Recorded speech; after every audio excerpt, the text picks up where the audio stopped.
4 plus D से सी की तरफ जाने पर करंट की वैल्यू 0 है, पोटेंशियल डिफरेंस इसके अक्रॉस 0 है, तो इसको हमने पुट कर दिया 0। अब ये पूरा 0 के इक्वल होगा। इस तरीके से हमारे पास जो रिजल्ट आया वो क्या आया, I2R4 इक्वल्स I1R2, और ये रिलेशन क्या मिला हमें, I1 by I2, I1 by I2 equals R4 by R2, R4 by R2, ये इक्वेशन 2। अब इस तरीके से हमने क्या देखा, ये इक्वेशन 1 और इक्वेशन 2 के जरिए हमें मिल गया एक रिलेशन, और वो है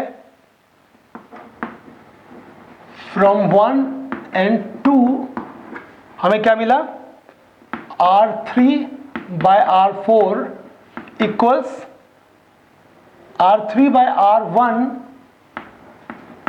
equals R4 by R2, R4 by R2। और इस तरीके से हमने रिलेशन क्या लिखा, R1 bye R2 equals R3 by R4। ये रिजल्ट हमें मिल गया। इसी रिजल्ट को हमें ऑब्टेन करना था। इसको हम कह सकते हैं condition for balanced Wheatstone bridge. Condition for balanced Wheatstone bridge. अगर R1 R2 का रेशियो R3 R4 के रेशियो के बराबर हो तो हम ये कह सकते हैं व्हीटस्टोन ब्रिज बैलेंस्ड है। बैलेंस्ड होने का मतलब VC और VD दोनों की पोटेंशियल सेम है। VC और VD की वैल्यू सेम है, पोटेंशियल डिफरेंस 0 है, इसके अक्रॉस करंट फ्लो नहीं करेगी, गैल्वेनोमीटर 0 डिफ्लेक्शन शो करेगा। और अब हम अननोन रेसिस्टेंस निकाल सकते हैं इस तरीके से। अननोन रेसिस्टेंस, अगर हम अननोन रेसिस्टेंस कैसे निकाल पाएंगे, इसके जरिए R4 अगर हमें निकालना हो, R4 कैसे निकाल पाएंगे, R2 R3 बाय R1। तो इस तरह से हमने देखा व्हीटस्टोन ब्रिज के अंदर 4 ऐसे रेसिस्टर्स हैं जिसमें 3 की रेसिस्टेंस पता है, 3 की रेसिस्टेंस पता है और 1 की रेसिस्टेंस पता नहीं है। जिस रेसिस्टेंस की वैल्यू पता नहीं है उसको हम पता कर सकते हैं बाकी तीनों नॉन रेसिस्टेंसेस के टर्म्स में। अब 2 पॉइंट हम यहां पर डिस्कस करेंगे। सबसे पहले तो ये,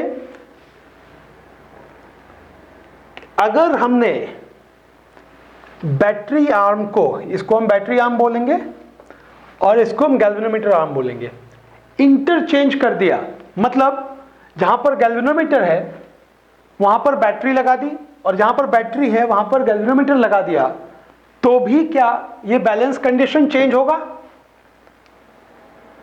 तो भी क्या बैलेंस कंडीशन सेम रहेगा या बैलेंस कंडीशन डिफरेंट होगा, वो देखना है। तो फैक्ट क्या है, अगर हमने इंटरचेंज किया तो भी बैलेंस कंडीशन सेम रहेगी। तो इसको हम नोट कर लेते हैं। If we interchange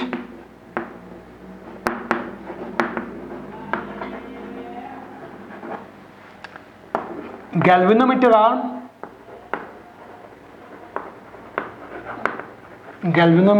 and battery arm, balance condition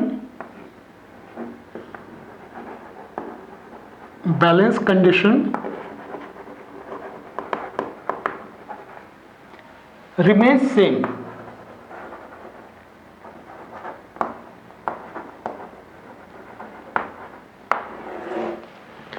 remains same. दूसरी चीज जो हमें समझनी है, वो ये है कि अगर हम बात कर रहे हैं व्हीटस्टोन ब्रिज की, व्हीटस्टोन ब्रिज सेंसिटिव कब होगी? When Wheatstone bridge is most sensitive. Most sensitive का मतलब गैल्वेनोमीटर बिल्कुल जीरो डिफ्लेक्शन शो करे। नहीं तो अगर ये कंडीशन सेटिस्फाई ना हो, जो अभी हम चर्चा करेंगे, तो डिफ्लेक्शन, भले ही हम कह रहे हैं जीरो डिफ्लेक्शन, लेकिन कुछ ना कुछ डिफ्लेक्शन होगी। सेंसिटिविटी हम बात कर रहे हैं Wheatstone bridge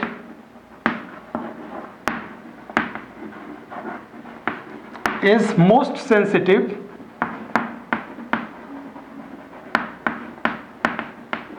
when all resistances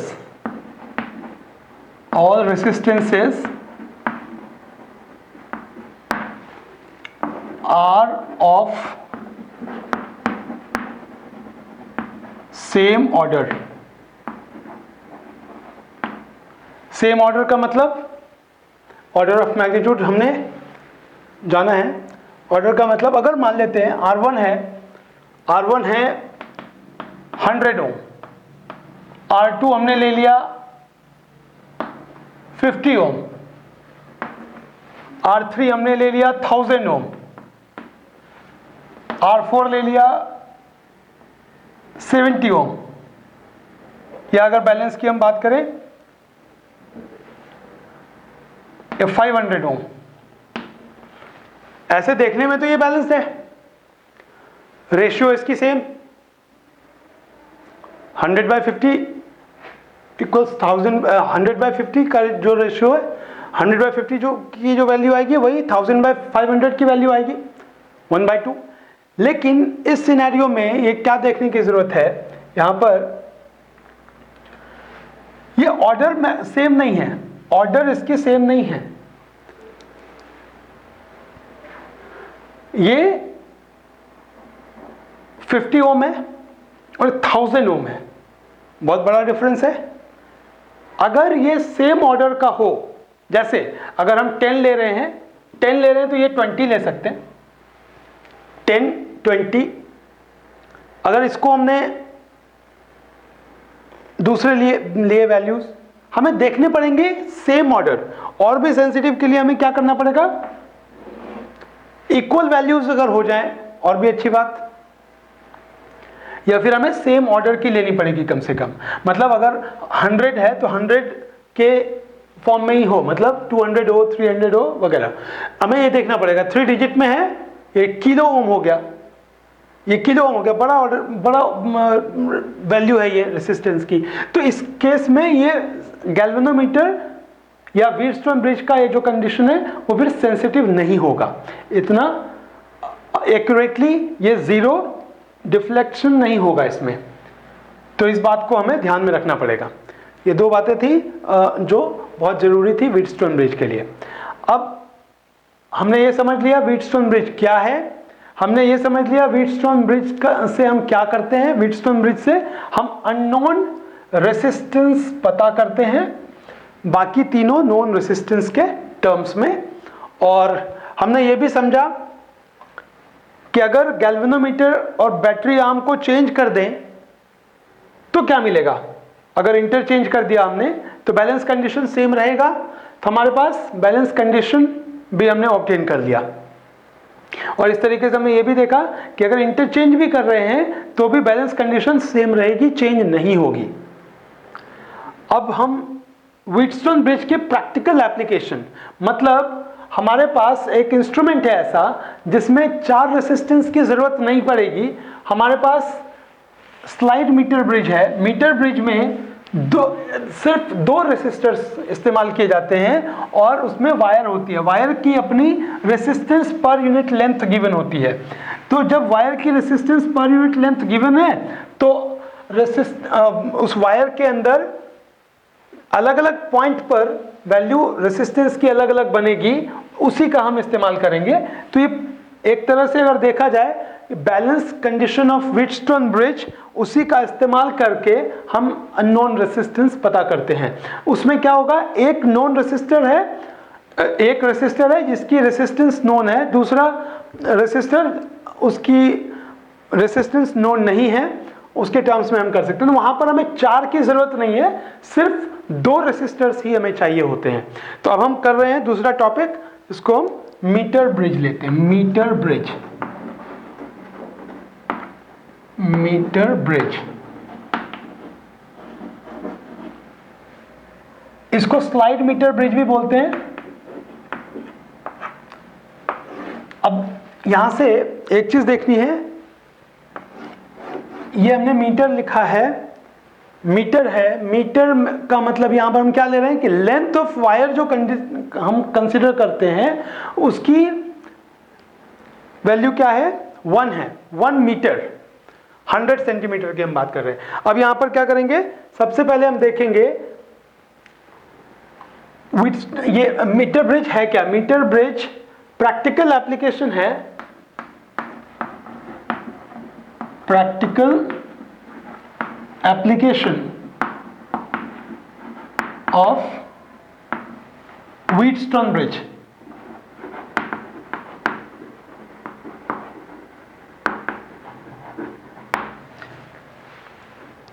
balance condition हमें पता है और उसी का इस्तेमाल करके हम यहां पर एक रेसिस्टेंस जो जिसकी नॉन वैल्यू हमें पता हो जाएगी दूसरे नॉन रेसिस्टेंस के दूसरे नॉन रेसिस्टेंस की वैल्यू के साथ। तो सबसे पहले एक बेसिक सा हम डायग्राम बना लेते हैं और इसके साथ हमें ये देखना पड़ेगा, ये कॉपर स्ट्रिप होती है, इसके ऐसे 2 टर्मिनल्स हैं, ये थिक होती है क्योंकि कंडक्शन हमें देखनी होती है, इसके अक्रॉस नहीं, सिर्फ रेसिस्टर्स के अक्रॉस ही हमें दिखे करंट ज़्यादा। थिक होने की वजह से करंट इतना इजीली फ्लो नहीं करेगा।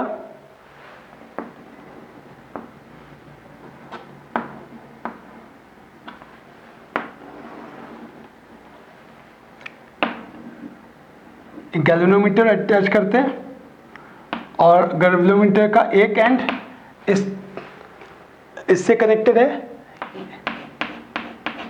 ये एक थिक स्ट्रिप है, ये भी कॉपर की होती है ये, और दूसरा एंड गैल्वेनोमीटर का इस वायर से कनेक्टेड है। वायर के इस पॉइंट को लिया हुआ है जिसकी लेंथ हमने L ली हुई है और ये 100 माइनस L होगा, 100 माइनस L।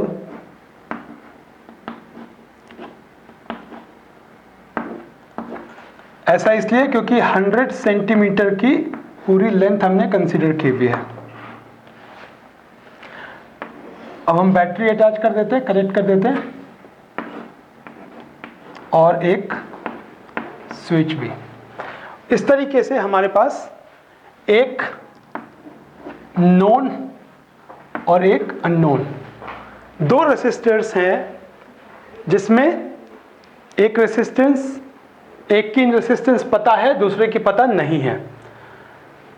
तो अब हमें यहां पर यह समझनी है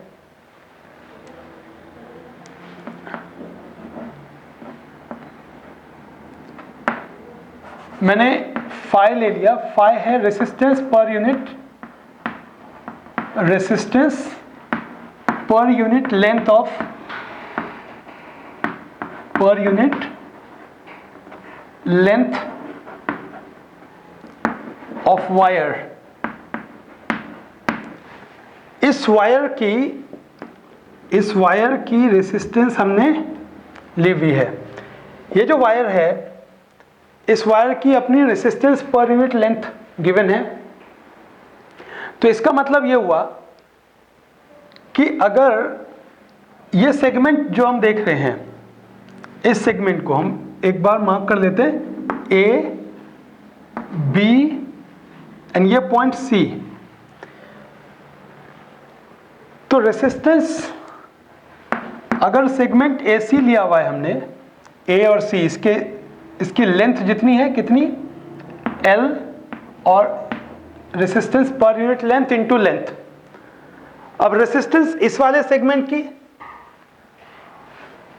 रेसिस्टेंस सी बी के सेगमेंट वाले वायर की क्या होगी, फाई इंटू 100 माइनस एल। और हमें जब ये दिया गया है, balance condition of Wheatstone bridge की बात अगर हम करें,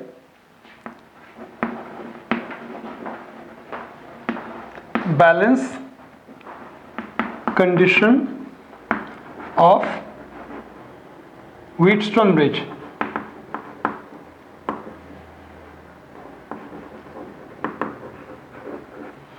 इसमें क्या दिया हुआ है, R बाय S इक्वल्स इसके अक्रॉस, यानी कि R बाय S इक्वल्स इन दोनों रेसिस्टेंसेस का रेशियो इन दोनों सेगमेंट ऑफ वायर्स के रेसिस्टेंस के रेशियो के इक्वल, यानी कि R AC by R CB। अब हमें क्या मिलेगा, हम सीधे तौर पर लिख सकते हैं R by S equals L by 100 minus L।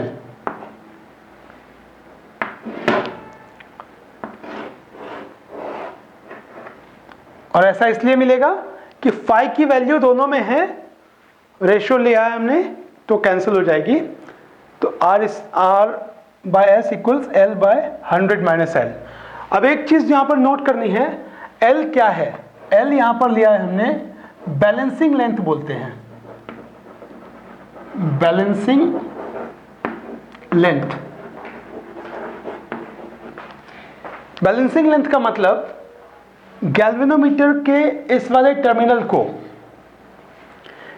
जिसको हम ये जॉकी बोलते हैं, ये जॉकी से कनेक्टेड है, एक तरह का वायर है जो इस वायर के साथ एक हुक की तरह काम कर रहा है। अगर हमने इस जॉकी को वायर के अलग अलग पॉइंट पर रखा है तो गैल्वेनोमीटर जीरो डिफ्लेक्शन नहीं शो करेगी, लेकिन पॉइंट सी पर गैल्वेनोमीटर जीरो डिफ्लेक्शन शो करती है। At point C galvanometer shows zero deflection,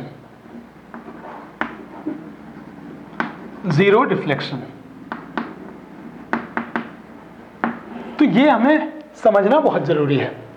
इसी के लिए हमने इसको क्या कहा, बैलेंसिंग लेंथ। यहां पर अगर हम टर्मिनल की बात करें, ये टर्मिनल सी है और ये टर्मिनल डी ले लिया हमने अगर, तो हम क्या कह रहे हैं, वी सी और वी डी दोनों का पोटेंशियल सेम है। अगर दोनों का पोटेंशियल सेम होगा इसका मतलब ये होगा कि गैल्वेनोमीटर के अक्रॉस, गैल्वेनोमीटर के अंदर फिर करंट फ्लो नहीं करेगी, करंट जीरो होगी। और इसी के लिए हमने यहां से जब ए वाले एंड से, ए पॉइंट से सी तक की हमने बात देखी, सी तक ये सी पर जीरो पोटेंशियल, जीरो आएगी गैल्वेनोमीटर की डिफ्लेक्शन। सो इस तरीके से हमने बैलेंसिंग लेंथ कहा है। बैलेंसिंग लेंथ यहां पर AC की जो A टू C की जो भी वैल्यू है वो L लिया है हमने और उसको हमने बैलेंसिंग लेंथ कहा। अब इस तरीके से हमने, जैसे पिछले इसमें देखा था, हमने 4 रेसिस्टेंसेस की जरूरत थी व्हीटस्टोन ब्रिज में। यहां पर हमें सिर्फ 2 रेसिस्टेंसेस चाहिए, एक नोन और दूसरा अननोन।